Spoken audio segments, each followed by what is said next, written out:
Hi guys, today I have my friend with me, Judith, and we are going to be talking about growth, how we have individually in our separate space, in our work, life, the journey so far, and what has helped so far on the journey. Hi Judith, nice to have you. Hi, thank you so much for having me here. And yeah, so excited to share what journey has been and also the in betweens and what we've done to scale through. We're not there yet, but happy to share all the in betweens. Thinking about that, I met Judith some 5 years ago at my first 9 to 5 job, and for as much as I remembered, it was a conversation during my onboarding, and that was like the start of the friendship. And she was just somebody that had the energy and the vibe to my kind of conversation and outlook to life, basically. So it just kicked off from there. I would say for me, yeah, it's just like you mentioned at work. All the new guys at work, I would say, but friendship, I think, is a different ball game to me because I'm very intentional in terms of friendship, and my definition of friendship is not like being all over your face, but ensuring that you know that I care and like I'm there sort of. So when I meet people with principles I believe in, I feel like those are people I like to roll with. Not for today. I think I've never told Peter that why I think that this person is somebody I want to have in my corner is because we for some reason sell the same kind of products, which is Kuli Kuli. And most people that sell same products, there's all this sort of energy around what this person is selling, I'm selling. Maybe there's sort of a competitive energy around, and to me, I believe that the sky is bigger for people to soar if they put in the right energy, and there is always room for collaboration in some ways, especially because everybody has like their driven factor.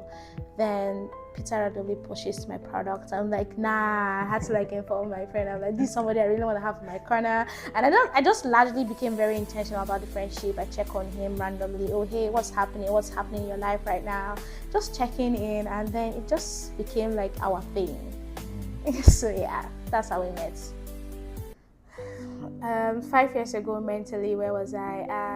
I'm in a space where I was thinking, oh, what do you want to do with your life?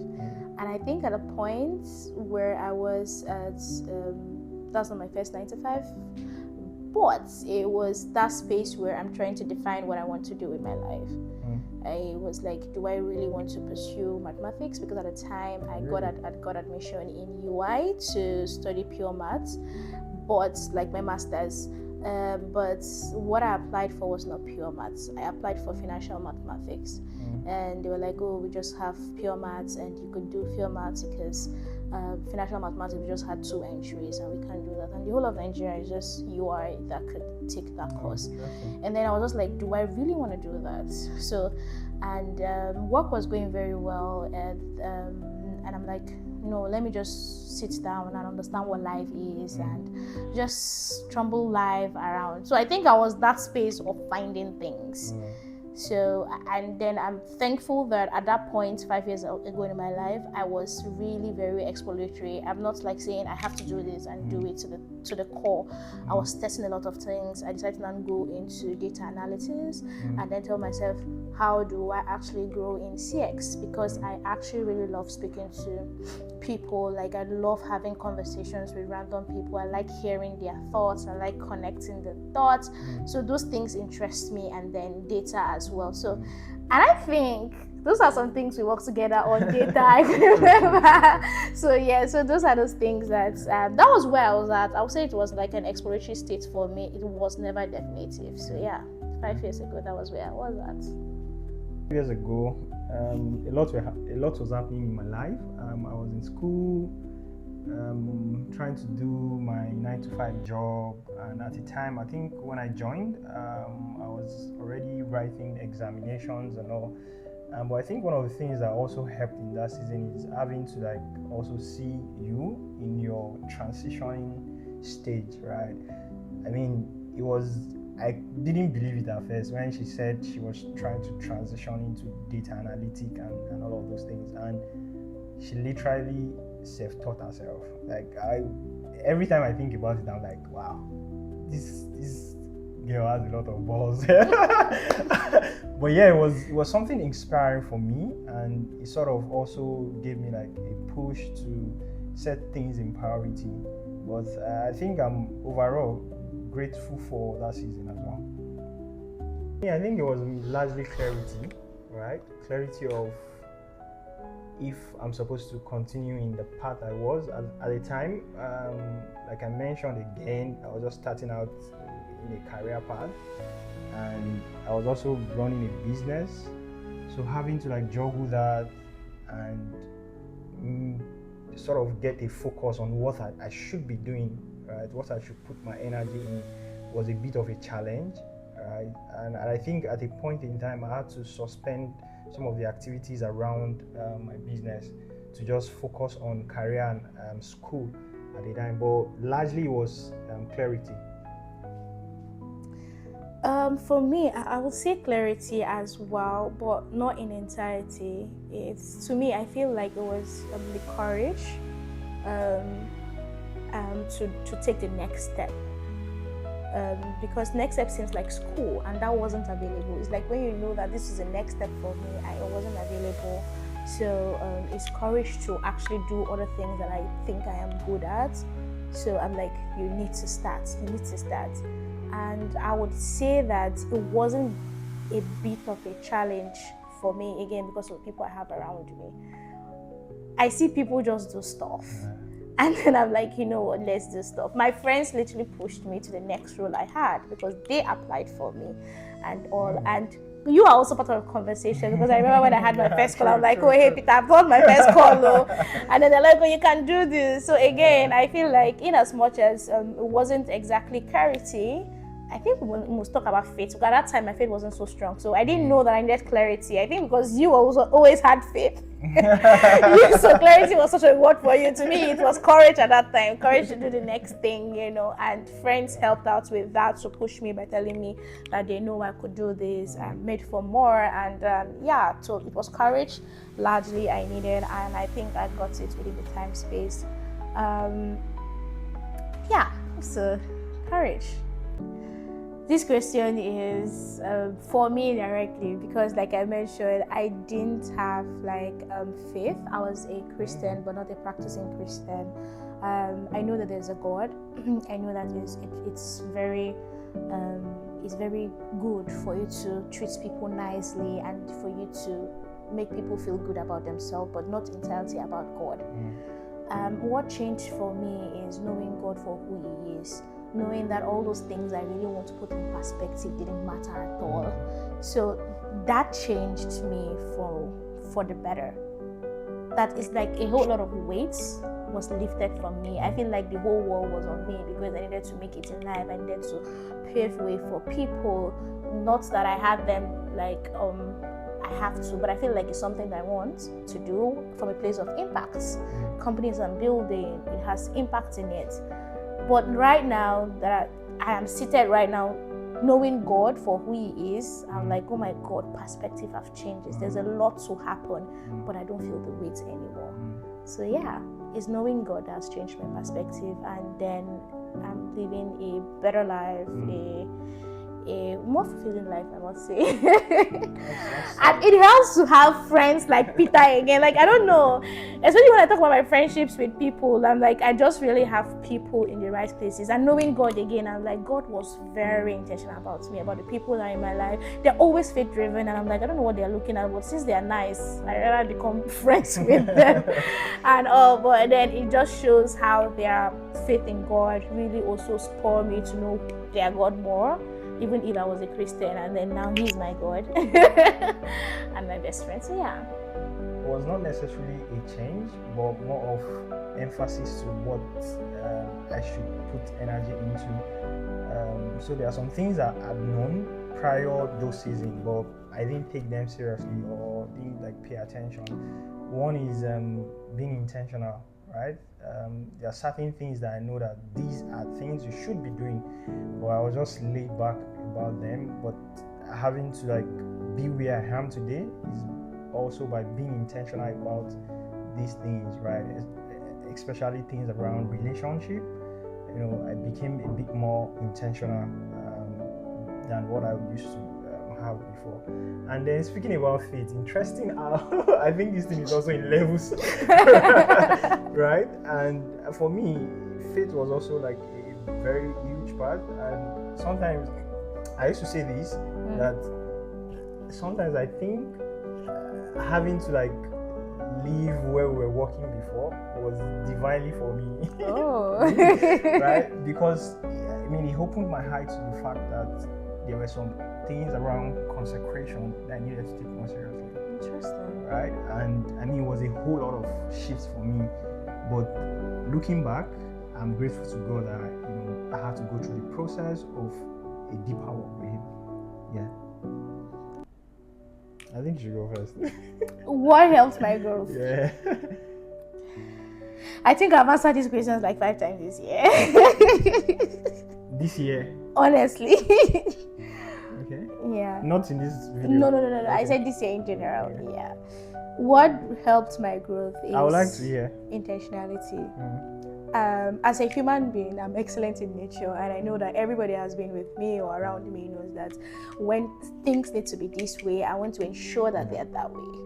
So I don't want to say faith aside. That would be something I would say generally. That would say that, oh, even if I'm not a Christian, that's something I would do typically. But now that I'm a Christian, and knowing that I'm a Christian, I need to really show it because my faith encourages that. Mm-hmm. So each time I'm doing something, or that's been my mantra in life since I understood God, is what did I sign on my contract? When I'm leaving workspace, especially because now I'm in leadership, so it's no longer, oh, Judith, what have you done? Have you ticked this? Have you done? No, that's not what it is right now. So now I'm holding myself accountable with my faith. As a Christian, are you showing up at work? And this is me having 2 other companies. Like, if I want excellence, I should be able to deliver excellence in what I do. So it goes without saying in my careers with my managers, and if they'll say one thing is Judith will get this thing done. And no excuses, no delays. I'm just gonna get it done, and then that's how I became very versatile. Working with startups as well, like just wear a whole lot of hearts and all of that. So growth for me is how intentional I am and excellent I am with work, saying that if we need to get to point B, we're getting there the right way, writing the steps and excellently. So I just became like someone on the team that everybody was like, wants to have it on my team. So yeah, there's a bit of pride in there. But why not? So excellence and faith. So I think those are the things that carried me on, and yeah, that's my secret recipe. Now you have it. Awesome. And by the way, guys, she's a country manager for one of the startups in Nigeria. So whatever she's saying, you better take it serious. A lot of things helped my growth, but to mention a few will be, I'll take a cue from what she said. Being intentional, and being intentional in the sense of ownership, right? So the way I say it is, whatever it is I'm giving to manage, do, carry out, I take it as if it was mine, right? Like I own this particular business or startup or organization, and I try to run it with that mindset, right? Ownership just helps me to like really go beyond whatever it is that the JD or the tax is saying. And this has sort of spilled beyond just work to my commitment with other people, relationship, what have you, right? In every area of my life, that's been like a driving force. And then also, my faith is largely also a big part of it. Those are like virtues that sort of drives me. And it's a tricky question. While I don't regret anything, and there are just some things in life that only time can teach you, right? You have to like learn through time, right? For me, if I'm to advise younger people in their 20s, it would be take your time to get clarity on what you want, right? I think understanding who you are and what you want determines a whole lot of things for you. Like, it set the course for your journey.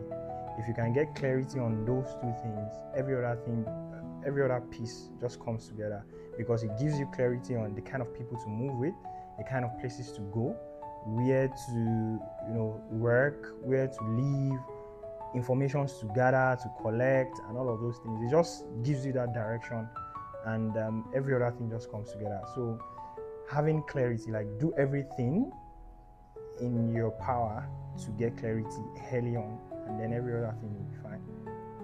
Yeah, that would be my Yeah, that's very powerful. What I would say for me is, to my younger self, is I always wish, I think I had this conversation just yesterday with one of my friends about faith. I'm so jealous of my kids because they know God so much right now, as long as they are. I wish I knew God at 22 as much as I did right now. I would have been more lighter, because with the kind of courage I had at 22, if I had known God, I think my confidence would have increased. I would have known that in my totality, it doesn't really matter what I do within my means. I just really need to be able to put in my best, and God is going to crown my efforts. Because our journeys are not really ours to begin with, but we need to put in our all. So I would tell my younger self, this might be like sound cliche because people say it a lot, but I would tell my younger self to trust God. Like, stay fixated on God. That does not mean you're not going to show up excellently at work, but stay fixated at work. Like, it will come to you naturally. You would know where to go, you would know what to do, you know how to do it, because God has gone before you. That's right. So That's like, right.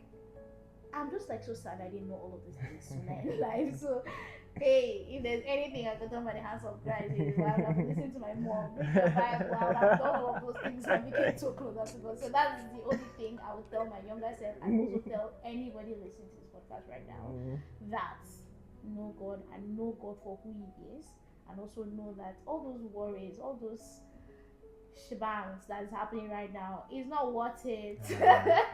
Valid. You don't need to lift a finger actually, because God has done it for us.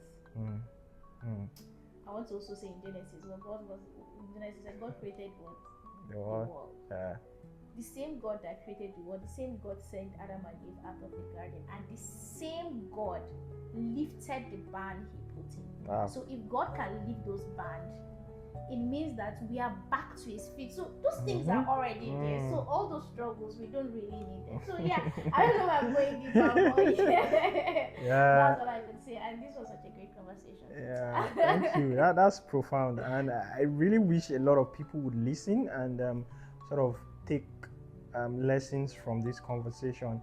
There's this saying that when you tell people about what they can use for their journey, they usually don't listen, right? Like, we're having this conversation and saying, what would you tell your 22-year-old self, right? That should not be your case. Try to get some nuggets out of what we've said. There's a lot of wisdom in what we've shared, and I think it will be very helpful for your journey as well. Judith, it's great having you here today, and thank you for sharing. I think maybe something I should also say about you. To be honest, you're somebody that their journey has also inspired me. Like, having to see the trajectory of where you started and where you are today. It doesn't just fall on someone's lap. It takes a lot of being focused, knowing what you want, and then you talked about God. I know at different point in time how we had faith conversations, and the things you say, I'm like, wow, this is great. This is great. Yeah, this is great. And I mean, the proofs are out here, right? The proofs are out here, and this is just the beginning. Really, it keeps getting better. And I think if we can come back in the next 5 years, I know where we are going to. I know I'm going to wow a whole lot of people, and then I'm going to also say it that I sat down in my room and I just allowed God A to Z and do right. And yeah, that's where we are. Because I mean, it's God's kingdom, and even if I'm not where I think I would be, I know that God allowed that to happen. So yeah, I think we should actually make it the next 5 years. Have this conversation. Yeah. And I mean, I trust God. Like, His word said that the path of the just is like a shining light that keeps shining brighter and brighter onto the perfect day. I mean, this is the least we can ever be. It keeps getting better for us forward. Right. Once again, it's good having you. Thank you so much for having me. Yeah, seeing you soon again. See you in 5 years. Cheers, guys. Cheers, guys.